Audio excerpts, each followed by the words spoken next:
दोस्तों का फिर से आपका स्वागत है हमारी वीडियो में।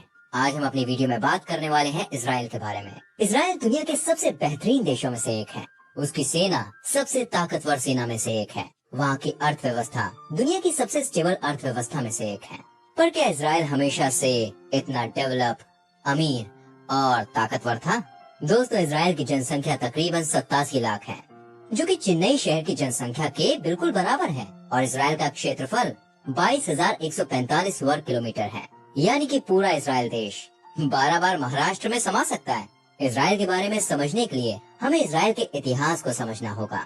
20वीं सदी की शुरुआत में यहूदियों का वर्चस्व खत्म हो गया था और यहूदियों के गुरु और नेताओं ने अपने धर्म और संस्कृति को बचाने के लिए एक अलग देश बनाने का निर्णय लिया। यहूदी फिलिस्तीन के प्राचीन पवित्र भूमि पर ही अपना देश स्थापित करना चाहते थे।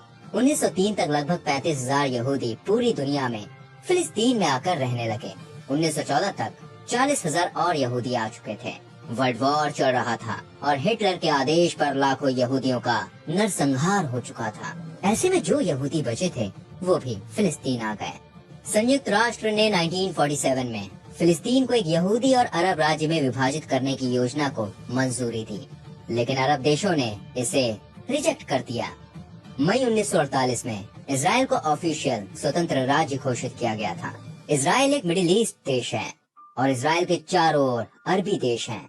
1948 से लेकर 1966 तक इजराइल और अरबी देशों में छोटी मोटी जंग चलती रही। 13 मई 1967 के दिन सोवियत यूनियन यानी रूस ने इजिप्ट को गलत खबर दी कि इजराइल सीरिया पर हमला करने वाला है। इजिप्ट ने तुरंत संयुक्त राष्ट्र की पीस कीपिंग आर्मी को वापस जाने को कहा। इजराइल को भी इस बात की खबर पड़ गई थी कि इजिप्ट उन पर हमला करने वाला है और पूरे मिडिल ईस्ट में जंग सा माहौल था। अगले 4 दिनों में इजिप्ट, इजराइल, सूडान और जॉर्डन ने अपनी सेनाओं को जुटाना शुरू कर दिया। इराक ने भी अपनी सेना को जॉर्डन भेज दिया था और सऊदी अरब भी चाहता था कि वो भी इस जंग में हिस्सा ले। 2 हफ्ते बाद इजराइल में सरकार बनाई गई और लेवी एशकोल इजराइल के प्रधानमंत्री चुने गए। अकेले इजराइल के सामने इजिप्ट, सूडान, जॉर्डन, सीरिया और इराक थे। दोनों पक्षों के मिलिट्री स्ट्रेंथ में काफी अंतर था। इजराइल के 1 लाख सैनिकों के सामने अरबी देशों के अलायंस के पास 2,40,000 सैनिक थे। इजराइल के 300 लड़ाकू विमान के सामने 957 लड़ाकू विमान और 800 टैंक्स के सामने अरबी देशों के पास करीब 2,504 टैंक्स थे। क्या लगता है दोस्तों आपको, कौन जीता होगा इस जंग में? चलिए मैं आपको आगे बताता हूँ। इजरायली मीडिया ने फेक न्यूज छापे कि इजरायली पायलट्स छुट्टियों पर गए हैं, जबकि वो अटैक की ट्रेनिंग ले रहे थे। इस जंग में इजरायली इंटेलिजेंस ने बहुत अहम भूमिका निभाई थी। इजराइल ने सबसे पहले अमेरिकी एम्बेसी को नष्ट किया ताकि अमेरिका को उनकी योजनाओं का पता न चले। 5 जून को इजराइल ने अपने 200 लड़ाकू विमान के साथ इजिप्ट पर हमला किया और इजराइल ने सिर्फ 3 घंटों में इजिप्ट के 338 लड़ाकू विमान को नष्ट कर दिया। बदले में जॉर्डन और सीरियाई वायुसेना ने इजराइल पर हमला किया, पर फिर भी इजराइल ने जॉर्डन और सीरिया के सारे लड़ाकू विमान तबाह कर दिए। हवाई जंग में इजराइल का दबदबा था। सिर्फ 19 लड़ाकू विमान गवा के इजराइल ने दुश्मनों के 400 से अधिक लड़ाकू विमान तबाह कर दिए थे। इजराइल की इंटेलिजेंस एजेंसी, प्रधानमंत्री और बहादुर कमांडर्स की वजह से इजराइल ये जंग सिर्फ 6 दिन में जीत गया था। बीच जंग में लेबनान ने भी अरबी देशों का साथ दिया, पर लेबनान भी पूरी तरीके से हार गया।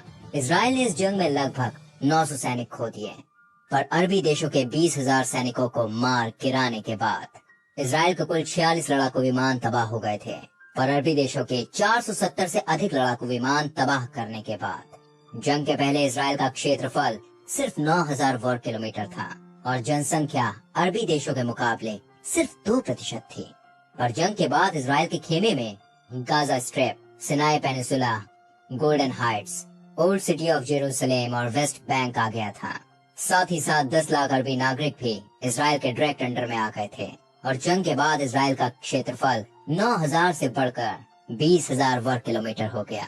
इसके बाद इजराइल की ओर इन अरबी देशों में छोटी मोटी लड़ाइयाँ होती रहीं, पर हद तब पार हो गई जब 1972 में जर्मनी में आयोजित ओलंपिक्स में ब्लैक सितंबर नामक फिलिस्तीनी आतंकवादी संगठन ने इजराइल की 11 ओलंपिक टीम सदस्यों को बंधक बना लिया और मौत के घाट उतार दिया।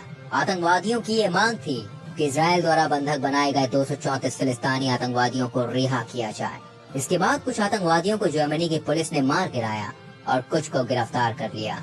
1 साल बाद जर्मनी का प्लेन फिलिस्तीनी आतंकवादियों ने हाईजैक कर लिया था और बदले में गिरफ्तार हुए आतंकवादियों को छुड़ा लिया गया।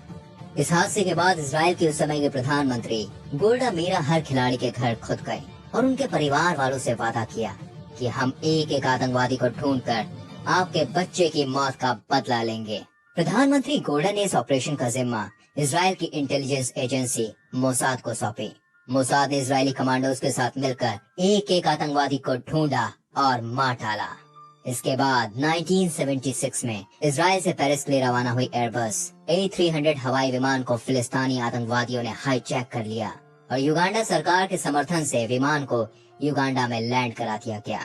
इस हवाई जहाज में कुल 248 लोग थे, जिसमें से 94 यहूदी थे, 12 क्रू मेंबर और बाकी अन्य धर्म के लोग थे। कुछ समय बाद अन्य धर्म के लोगों को वापस पेरिस भेजा गया और यहूदियों और क्रू मेंबर्स को आतंकवादियों द्वारा मारने की धमकी दी गई। आतंकवादियों की मांग थी कि इजराइल 40 फिलिस्तीनी आतंकवादियों को रिहा करें। दोस्तों, अगर ऐसा ही हादसा भारत में होता तो पूरी मीडिया और विपक्ष पार्टियां सरकार पर आतंकवादियों को रिहा करने का दबाव बनाती, पर इजराइल ने ठीक इसके बिल्कुल विपरीत किया और 100 कमांडोज की टीम के साथ युगांडा में घुसकर मात्र 90 मिनट्स में अपने लोगों को वापस ले आए। इस ऑपरेशन में 3 बंधकों और एक इजरायली कमांडो की मौत हो गई।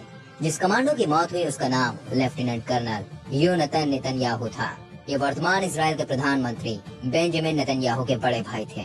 इस घटना के बाद इजराइल ने अपनी सुरक्षा में सुधार करने और नागरिकों की सुरक्षा सुनिश्चित करने का फैसला किया। इजराइल ने एरो का निर्माण किया। एरो इजराइल का anti ballistic missile defence system है। इस सिस्टम में कोई भी इजराइल का दुश्मन इजराइल पर मिसाइल दागने की कोशिश करता है तो ये उसे हवा में ही नष्ट कर देता है या उसकी दिशा आक्रमण करने वाले देश की तरफ ही कर देता है। यानी इजराइल ने ये सुनिश्चित कर दिया है कि कोई भी मिसाइल वो अपनी भूमि पर गिरने नहीं देगा। वाकई कमाल है। इजराइल दिन पर दिन अपनी सेना को मजबूत कर रही है और उन्होंने ये नियम भी लागू किया है कि इजरायली नागरिक को कुछ सालों के लिए सेना में भर्ती होना पड़ेगा। महिलाओं के लिए ये 2 वर्ष है, जबकि पुरुषों के लिए 3 वर्ष। फिर वो चाहे प्रधानमंत्री का बेटा भी क्यों ना हो, उसे भी सेना ज्वाइन करनी पड़ेगी। ऐसा करने से वहाँ के लोग सक्षम भी बनते हैं और उन्हें अपने सैनिकों की कदर भी होने लगती है। दोस्तों, इजराइल ने एक ऐसा कानून भी बनाया है जिसमें पूरे विश्व के जितने भी यहूदी हैं वो इजराइल में आकर बस सकते हैं। इजराइल ने अपनी संस्कृति को बचाने के लिए अपनी विलुप्त भाषा हिब्रू को पुनर्जन्म दिया।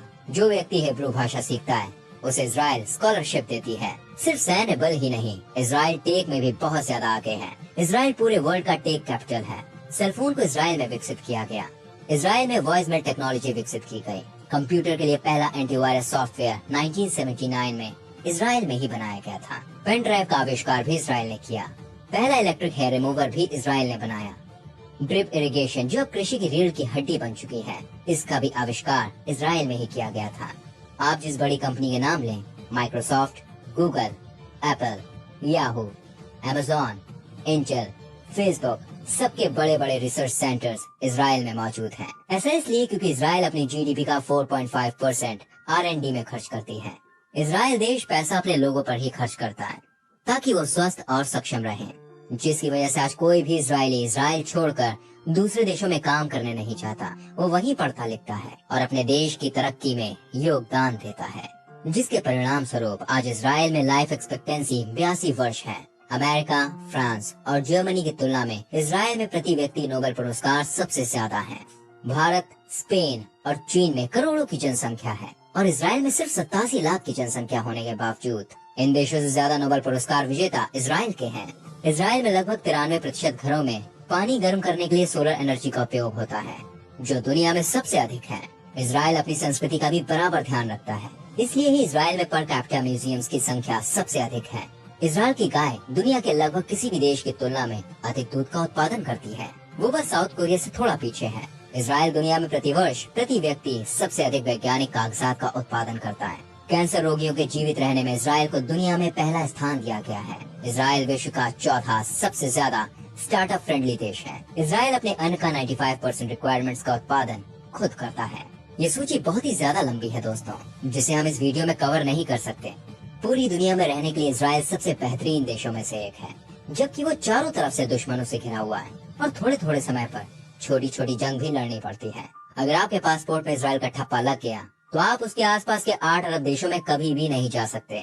सोचिए, इतनी चुनौतियों के बाद भी आज ये किसी लिविंग पैराडाइज से कम नहीं है, और ये सब सिर्फ और सिर्फ 70 वर्षों में हुआ है। इसके पहले इजराइल का नाम तक नहीं था। तो दोस्तों, ये था इजराइल का इतिहास और इजराइल का वर्तमान। हम समय समय पर ऐसे ही वीडियोस अपने पेज पर अपलोड करते हैं। आप किसी भी वीडियो को मिस ना करें, इसके लिए आप हमारे पेज को फॉलो करें। आपसे मिलते हैं अगली वीडियो में, तब तक के लिए गुड बाय, टेक केयर।